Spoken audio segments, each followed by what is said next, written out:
Fantastic Creatures, Monsters, Mermaids, and Wild Men. Chapter 1. Animals and Creatures. Why did people imagine so many strange creatures? A long, long time ago, people didn't have books or the internet to help them understand their world. They told stories, often about animals. These stories helped people understand their world. Sometimes the animals and stories were different than in real life. People imagined strange creatures that weren't real. We call them mythical creatures. The ancient Greeks, for example, imagined the hydra. It killed people. It was like a giant water snake with many heads. If you cut one head off, two came back in its place. The Aztecs in Mexico believed in a mythical creature, a snake with feathers that lived in the sky. It was a symbol of new life. Real animals can be symbols, too. People are afraid of snakes because they're dangerous. So adults often tell children stories about snakes. In the stories, snakes are a symbol of bad things, things that adults want children to be afraid of. In some places, people think some birds are symbols of bad luck. Tortoises in China are good luck. Black cats are bad luck in some places and good luck in others. Why? Maybe because people tell different stories in different places. Chapter 2. Wild Men. Strange creatures like us? In 1924, a man called Albert Ostman is on vacation in a forest in Canada. One night, he wakes up in his sleeping bag. He can't get out. Somebody's carrying him. After 2 hours, they stop. Albert looks out of the bag. He sees a family, father, mother, boy, and girl. They are very tall and hairy, different from normal people. They do nothing bad to Albert, but he can't leave for days. At last, when they aren't looking, he runs. Is Albert's story true? Maybe not. Or maybe he really saw a family of Bigfoot. Albert only told his story 30 years later when he heard other stories like it. Many people today say they saw a Bigfoot.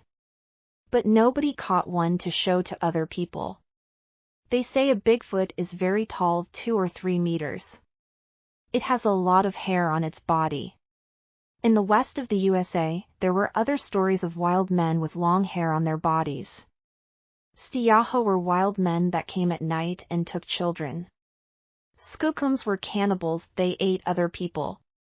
And there were other wild men that only took people's fish. Today, all these American wild men are called Bigfoot. There are stories of wild men in many countries. In the Himalayas, they say there's a creature called the yeti or the wild man of the snows. Some people say they saw one, but other people think it was only a bear. 50 years ago, many people in the Himalayas believed in yetis, but not now. But today, some people visit the Himalayas to try to find one. In Japan, there are stories of a creature like a short man, called the hibagon. It has black hair on its body, but white hands and feet. Why do people in very different places believe in the same kind of wild men? Maybe it's because there are animals that are like people. For example, there are bears in the mountains of North America and the Himalayas. And in Borneo, there is the orangutan. This animal is sometimes called the old man of the forest. And gorillas in Africa are like big people with a lot of hair. So maybe orangutans and other animals are behind the stories of wild men. Chapter 3. Monsters and Mermaids. There are lots of stories about strange sea creatures. Hundreds of years ago, people didn't know much about the world. They made maps of the parts they knew. But on their maps, there were white, empty places. On those places, they wrote, "Here, there are monsters." People looked at the maps and said, "Monsters? It must be true. It's on the map." But not everything on a map or in a book is true. Sailors always liked to tell people interesting stories when they got home from the sea. Often, the stories weren't true. But sometimes, sailors really saw strange things and didn't understand them. Then their stories were half true. Sailors told stories about mermaids and people believed them. We all know mermaids from books and movies. Mermaids are half woman, half fish. Today, we know mermaids aren't real. The sailors saw sea animals called manatees and thought they were mermaids. There are stories about mermaids in many different countries. One of the most famous is Hans Christian Andersen's The Little Mermaid. She wants to be a woman with legs because she loves a man. A long time ago, sailors from Norway told stories of krakens. Krakens were giant sea monsters with many arms. The sailors said krakens could eat men and even fight big boats. Today, we think krakens were really giant squids. These animals usually live at the bottom of the sea, but they sometimes come up. Whales eat them. There are pictures of this on the internet. So giant squids fight whales. When they see a big boat, they can think it's a whale and fight it. Some people today believe there's a real water monster, the Loch Ness Monster, or Nessie. The story began in 1933.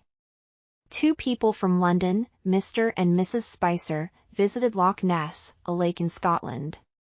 They said they saw the monster. After that, a lot of people came. Some wanted to kill the monster. Some took pictures. You can see one here. Is it really a monster? Today, some people believe Nessie is real, maybe a kind of dinosaur. Others don't. What do you think? Chapter 4. Dragons. Mythical creatures or real dinosaurs. Dragon stories began in different places. The first came from China and Europe.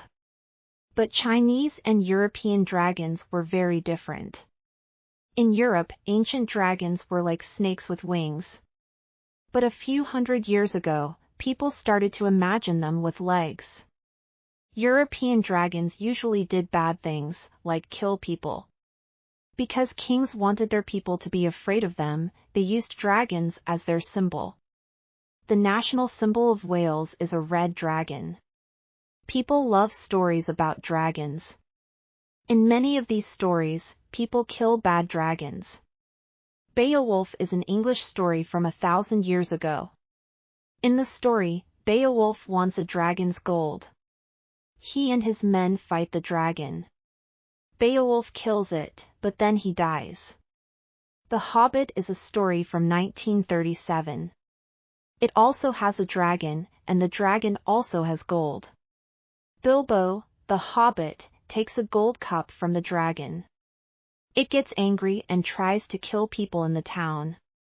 Like Beowulf, someone kills the dragon to take its gold. The Chinese told stories about dragons a long time ago, 7,000 years. But in China, dragons were good luck. The Chinese believed dragons helped people and could change the weather. Some stories say dragons taught people to talk. Like kings in Europe, the most important men in China used dragons as their symbol. A story says that the first kings of China were from a dragon family. In the 1970s, many Chinese people began to say they were children of the dragon. For the Chinese New Year, people make paper dragons and do a dragon dance in the streets. They love dragons. Why did people tell dragon stories?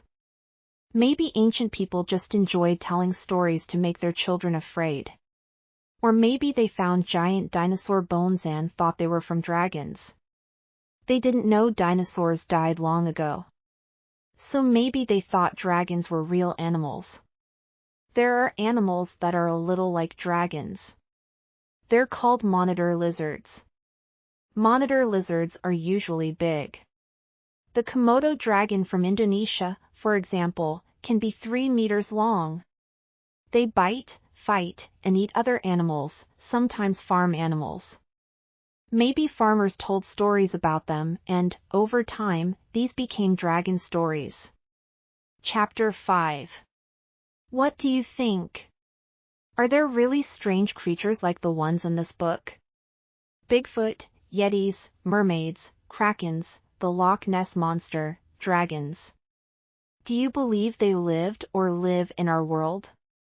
Do you believe in other strange creatures, like the chupacabra, for example? In 1995, the story of the chupacabra began in Puerto Rico. 8 sheep died. People said that something drank their blood and killed them. Then more animals died in other places. One woman said she had the answer. She saw a strange creature and told people what it looked like. Did it drink the animal's blood? What do you think? Are there really chupacabras? Some animals drink blood, for example, the vampire bat, but not all the blood in a sheep. Many people studied the chupacabra story. One man said the woman's strange creature was from a movie she saw, called Species. Her story was the same as the movie. Scientists said the creatures were sick wild dogs with little or no hair. But now there are chupacabra stories in the USA, Russia, and other places. Are they all wrong? Do you have stories of strange creatures in your country? What are they? Do you believe them? Why or why not? Maybe all the stories in this book are true. The world can be a strange place. Hope you have enjoyed the story. Subscribe to find more fascinating and exciting stories.